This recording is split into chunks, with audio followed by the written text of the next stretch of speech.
البدع والأهواء، أهل البدع العقائدية وأهل البدع السياسية.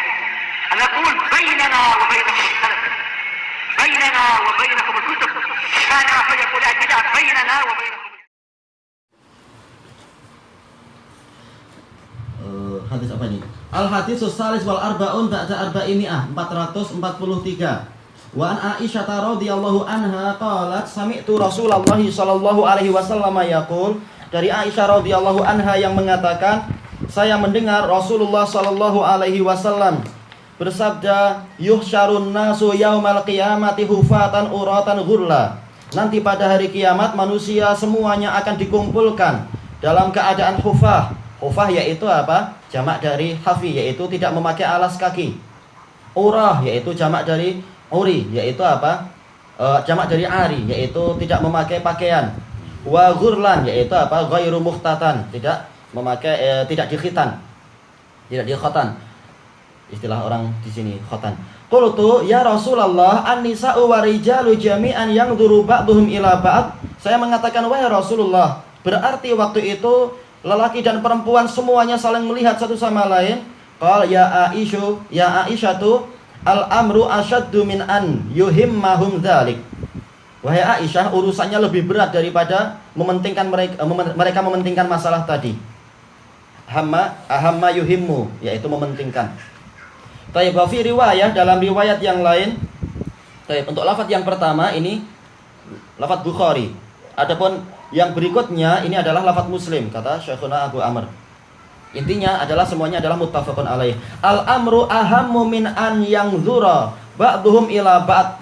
Urusan yang ada nantinya itu lebih penting bagi mereka daripada mereka sempat memandang satu sama lain.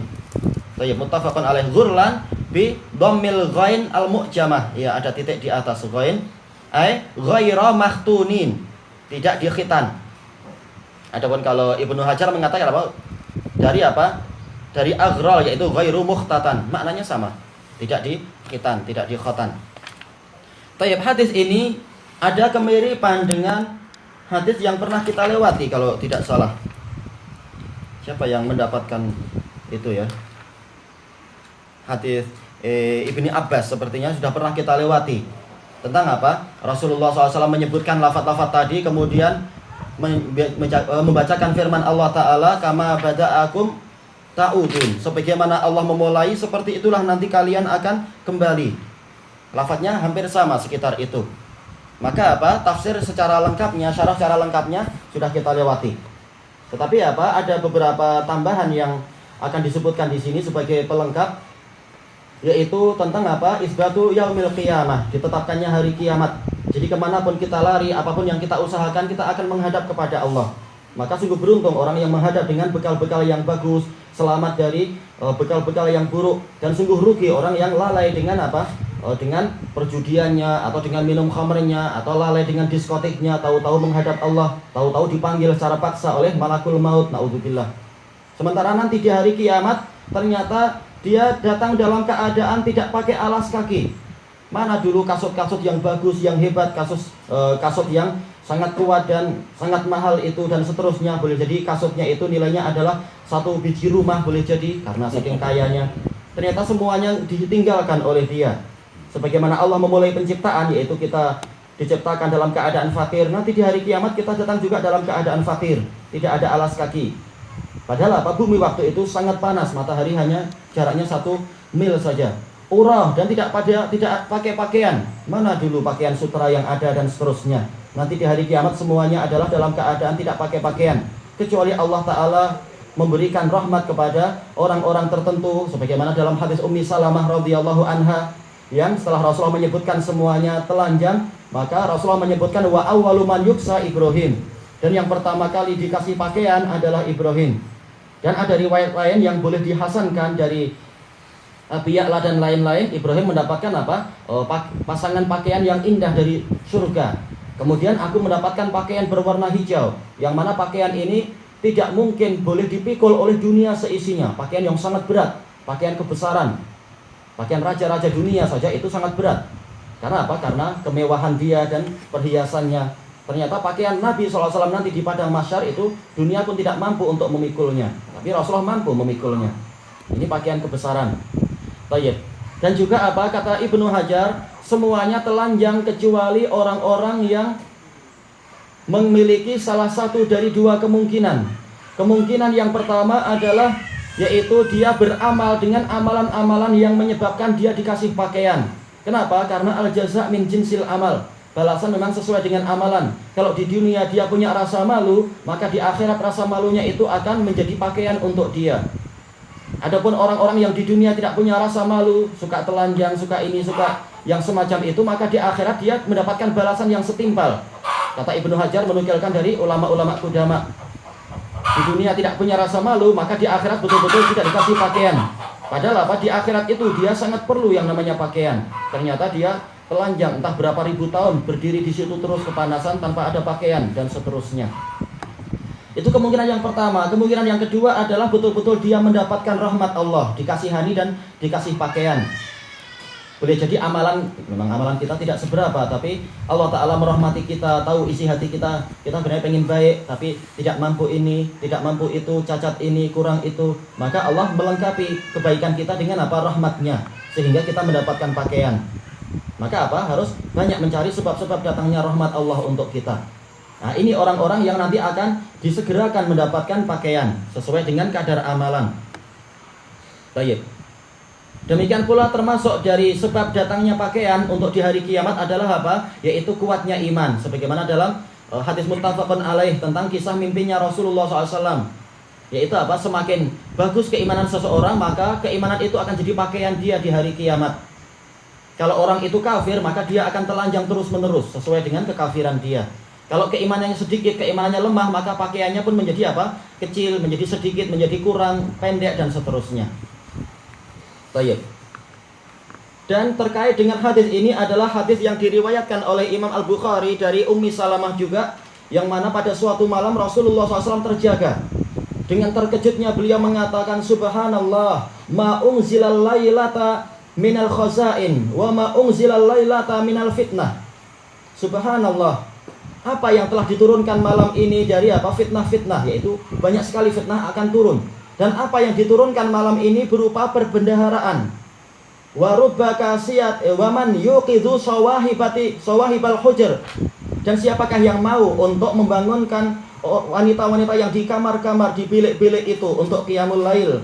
Wa ya rubba kasiyatin fid dunya ariyatun fil akhirah. Alangkah banyaknya orang-orang yang wanita yang berpakaian di dunia, ternyata di akhirat dia tidak pakai pakaian. Kata Ibnu Hajar, ini menunjukkan bahwasanya sebab datangnya pakaian nanti di hari kiamat adalah kalau dia rajin qiyamul lail. Adapun kalau dia malas qiyamul lail, maka di akhirat dia tidak akan apa? Mendapatkan pakaian. Ini rugi tentunya, sesuai dengan kadar iman dan amal. Baik. Kemudian apa makna ini? Karena memang hadis ini terkait dengan hadis itu. Masalah banyaknya para wanita yang telanjang di akhirat, dan ini tentunya memalukan. Di dunia saja wanita rela apa? Rela hutang ini itu, rela kumpul duit banyak untuk apa? Beli pakaian, karena memang ini perhiasan mereka. Tapi ternyata di akhirat dia nggak ada pakaian, naudzubillah. Sebabnya apa? Sebabnya adalah itu tadi, dia malas beramal, terutama adalah malas qiyamul lail. Baik. Apa makna kasiyatin fid dunya ariyatun fil akhirah? Terjadi perselisihan di kalangan ulama. Kalau yang dirajihkan oleh At-Tibi, maknanya adalah terkait dengan lafaz hadis ini. Rasulullah SAW, para ulama mengatakan sawahibul hujurat ini siapa? Yaitu istri-istri beliau yang tinggal di bilik-bilik tersebut. Karena rumah Rasulullah kecil, kasihan memang. Tapi yang penting memang bukan itu. Yang penting adalah apa? Amalannya. Maka At-Tibi mengatakan siyak dari hadis tadi menunjukkan bahwasanya makna dia berpakaian di dunia adalah dia menikah dengan orang soleh. Tapi kasiyatin fil akhirah maknanya adalah dia tidak mengambil faedah dari suaminya tadi, sehingga dia tetap saja tidak mendapatkan pakaian. Memang dia mulia di dunia karena apa? Menikah boleh jadi menjadi apa? Istri Nabi. Seperti apa? Istri Nabi Lut, istri Nabi Nuh. Tapi di akhirat ternyata dia kumpul dengan apa? Orang-orang kafir di neraka, nggak dapat pakaian yang baik. Maka tidak ada gunanya nasab dia dengan apa? Sebagai apa? Istri dari orang yang soleh, istri dari ulama atau istri dari ustadz. Nggak ada gunanya kalau dia sendiri tidak beramal, tidak mengikuti apa? Jejak orang-orang yang soleh tersebut. Baik. Adapun Ibnu Hajar mengatakan hadisnya itu umum, lebih umum daripada sebabnya. Berarti apa? Makna tadi betul, tapi bukan hanya itu. Yang penting adalah apa? Di dunia dia betul-betul menghiasi diri dengan amal soleh, sehingga di akhirat amal soleh itu menjadi pakaian untuk dia. Jangan sampai apa? Di dunia cuma sibuk dengan pakaian duniawi, lalu karena dia telanjang dari amal soleh, maka di akhirat dia betul-betul telanjang, tidak ada pakaian. Jadi yang penting adalah apa? Di dunia betul-betul memupuk amal soleh, bukan hanya sibuk dengan pakaian duniawi dan lupa dengan pakaian ukhrawinya. Baik. Dan seterusnya ada beberapa pembahasan yang penting terkait dengan masalah itu. Intinya adalah betul-betul ini adalah peringatan Rasulullah. Nanti secara umum semua manusia itu adalah tidak memakai pakaian, kecuali yang diperkecualikan oleh dalil. Termasuk yang diperkecualikan oleh dalil adalah para syuhada, sebagaimana dijelaskan oleh Al-Qurtubi dan lain-lain. Maka di sini ada isyarat tentang hikmah kenapa orang yang mati syahid itu tetap dia pakaian ketika dia syahid itu tidak dilepas. Tidak sama dengan orang yang lain pakaiannya dilepas, diganti dengan apa? Kain kafan yang nanti akan rusak di alam kuburnya. Tapi untuk orang yang mati syahid, maka dia tetap dikuburkan dengan apa? Pakaian yang masih ada darah dia di situ dan semacam itu. Dan memang Allah Ta'ala menjaga pakaian dia, pakaian yang menempel di dia. Sebagaimana kita lihat, sebagaimana itu apa? Dilihat oleh para saksi mata di Damat dan yang lain-lain tentang masalah itu. Karena waktu itu tidak sempat melihat karena terlalu banyak tugas, walaupun suasana perang, tetap dari tanah air ada permintaan membantah Hizbiyun ini itu. Anda lihat, sudahlah ini lebih penting. Nah, yang lain cukup jadi saksi yang kita percaya melihat tentang apa? Tentang keajaiban tersebut. Terpaksa ada yang lebih penting diurusi. Baik, intinya adalah apa? Di alam kuburnya pakaian tadi diabadikan oleh Allah Ta'ala. Demikian pula di hari kiamat nanti Allah Ta'ala jadikan mereka tetap dengan pakaian itu sebagai pembeza antara apa? Orang yang sangat soleh ini, para syuhada, dengan keumuman manusia yang mereka telanjang di padang mahsyar. Jadi ini beberapa isyarat tentang bagaimana agar kita mendapatkan pakaian, menyelisihi keumuman manusia yang nanti semuanya adalah apa? Tidak memakai pakaian di padang mahsyar nanti. Kemudian perkataan Aisyah ini telah kita bahas terdahulu, bahwasanya apa? Urusan di hari itu sangat berat, sampai-sampai tidak sempat orang-orang melihat satu sama lain untuk menikmati pemandangan itu dan seterusnya. Perkaranya terlalu berat. Baik. Dan itulah waktu di mana realisasi dari kalam Rasulullah SAW. Apa itu? Lau ta'lamuna ma'a'lam la dhahiktum qalilan wa la bakaitum katsira. Seandainya kalian tahu apa yang saya tahu, niscaya kalian akan sedikit tertawa dan banyak menangis. Nah, nanti banyak tangisan di padang mahsyar itu, terutama nanti yang di dalam neraka. Hadisnya Hasan, yaitu apa? Ketika penduduk neraka diizinkan menangis, betul-betul mereka menangis sampai habis air matanya, kemudian apa? Darah yang keluar. Saking menyesalnya atas umur yang tersia-sia dan kesempatan yang terbuang dan seterusnya. Ilahuna wallahu a'lam. Ketika pindah kubur kok betul itu. Kenapa? Yang melihat yang jenazah tak lebur ini.